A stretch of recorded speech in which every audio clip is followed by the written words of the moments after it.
Véritable porte-océan de l'Afrique centrale et jouissant pleinement de sa situation géographique qui lui confère le rôle d'épine dorsale de l'économie congolaise, le port autonome de Pointe-Noire a mauvaise réputation sur les coûts des opérations et la lourdeur administrative.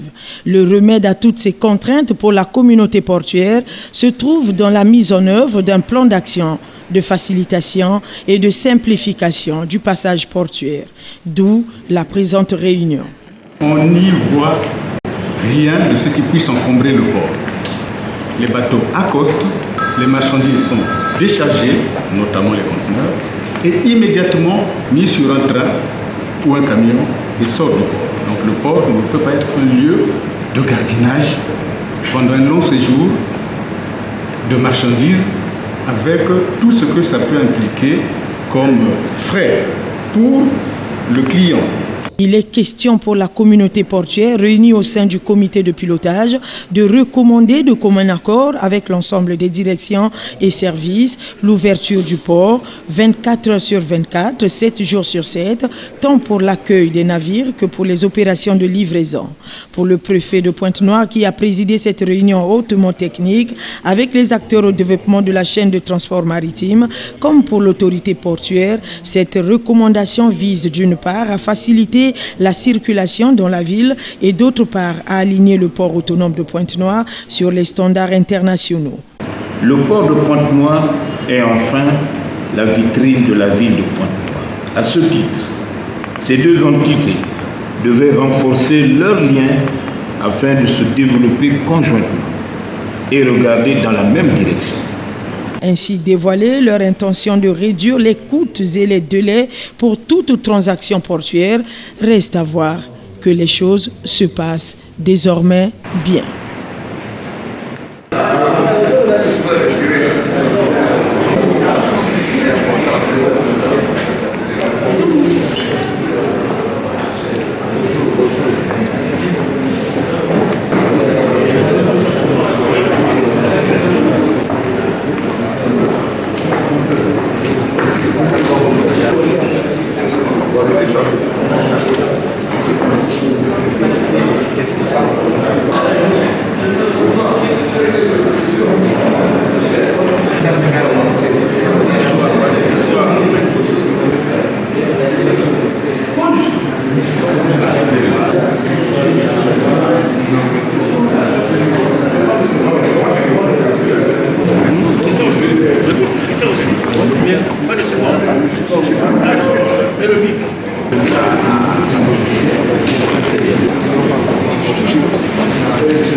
Oui, c'est ça.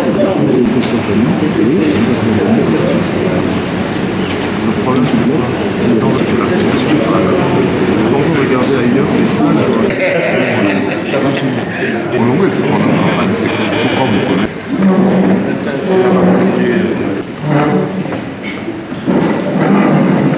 Qui est parlement de Pointe-Noire. Monsieur le directeur général de la ville de Pointe-Noire. Directeur numéro 1.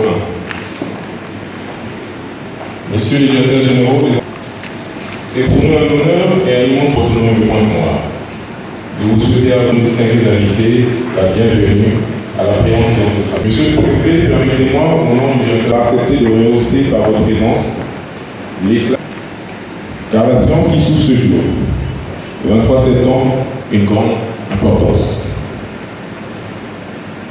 La parole aux ambitions de l'ouverture. Nous vous remercions. Monsieur le directeur général, Monsieur le représentant, Monsieur le responsable directeur des clients dans le port de Pointe-Noire, des entreprises de la place portuaire, mesdames, messieurs, permettez-moi de vous souhaiter la bienvenue dans ce cadre de l'hôtel Atlantic Palace. Comme vous pouvez le constater, il y a dans cette ville, dans cette salle, une présence remarquable des structures évoluant dans le port. Vous ne doutez point que l'objet de cette réunion concerne le port de Pointe-Noire. Place vitale pour notre pays, lieu d'exercice de plusieurs activités économiques. Le port de Pointe-Noire est aussi le lieu d'application des mesures de police administrative prises par les dépositaires du pouvoir réglementaire que vous représentez. Le port de Pointe-Noire est enfin la vitrine de la ville de Pointe-Noire. J'allais même dire du pays. À ce titre, ces deux entités devaient renforcer leurs liens afin de se développer conjointement et regarder dans la même direction. Regarder dans la même direction implique une concertation préalable et nécessaire de l'ensemble des intervenants. Cette vision intègre bien les orientations de son Excellence Denis Sassou Nguesso, président de la République, chef de l'État, dans son pacte social, la marche vers le développement, afin de mieux promouvoir l'économie maritime et portuaire. C'est ainsi que, dans le cadre de la mise en œuvre du plan d'action de facilitation et de simplification du passage portuaire, visant la réduction des coûts et délais, la communauté portuaire, réunie au sein du comité de pilotage, placé sous la présidence du directeur général du port, a recommandé l'ouverture du port 24 heures sur 24 heures et 7 jours sur 7 jours, tant pour l'accueil des navires que pour les opérations de livraison. Cette recommandation vise d'une part à faciliter la circulation dans la ville pendant les heures ouvrables et d'autre part à aligner le port de Pointe-Noire sur les standards internationaux. Appréhender les contraintes pratiques et réglementaires relatives à la faisabilité de cette recommandation. Réduire les contraintes qui pèsent sur l'exercice des activités économiques en contribuant et à baisser ou à éliminer les barrières à l'entrée dans chaque branche ou sous-branche d'activité telle l'a si bien compris la Direction générale du port autonome de Pointe-Noire, que nous encourageons dans ce processus propice au développement économique du Congo, notre beau pays, dans sa marche vers le développement. Je dis et je vous remercie. Alors, puisque nous sommes à la fin de la cérémonie autonome de Pointe-Noire, il s'agit là d'une sollicitation du comité de pilotage pour la facilitation et la simplification des procédures de passage portuaire des marchandises. Vous avez dit qu'il s'agit pour le port de Pointe-Noire de s'arrimer à la modernité parce que, monsieur le préfet, nous avons été visiter certains ports, notamment celui de Tanger, par exemple, au Maroc.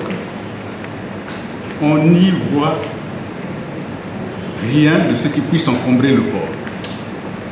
Les bateaux accostent, les marchandises sont déchargées, notamment les conteneurs, et immédiatement mis sur un train ou un camion, il sort du port. Donc le port ne peut pas être un lieu de gardiennage pendant un long séjour de marchandises avec tout ce que ça peut impliquer comme frais pour le client qui importe.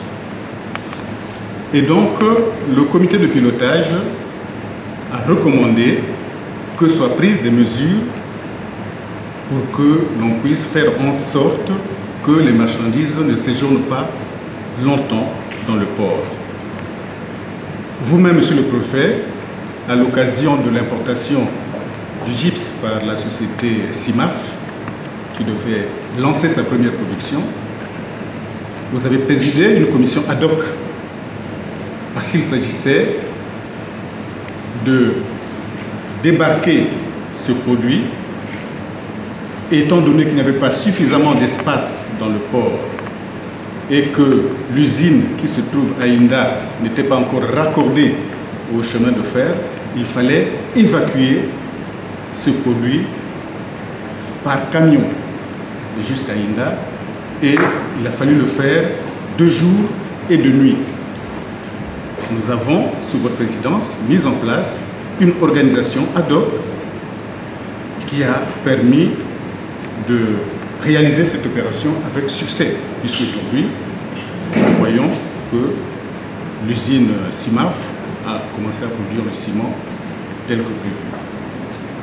Il s'agit donc, monsieur le préfet, pour nous ici, de faire le tour de la table, de voir au niveau de tous les services administratifs impliqués dans le passage portuaire, du point de vue de leur réglementation administrative, service par service, quelles contraintes cette disposition pourrait impliquer et quelles mesures on peut être amené à prendre au niveau du comité de pilotage pour que, éventuellement, soit soumis au gouvernement la prise des mesures qui nous permettraient de faire en sorte que le port de Pointe-Noire, à l'instar des autres ports, modernes, puisse assurer la livraison de jour comme de nuit. Voilà un peu l'objet de cette rencontre de ce jour. Il s'agit de se mettre à l'écoute, de collecter tous les avis des services concernés pour que nous puissions évoluer vers cet objectif que nous voulons, faire en sorte que notre port soit moins cher actuellement et que les marchandises ne puissent pas séjourner trop longtemps dans le port. Je vous remercie. Nous demandons à nos amis de la presse de bien voir se retirer du gouvernement. Comment on peut commencer? Mais là, c'est une technique. Ce travail de cette Comment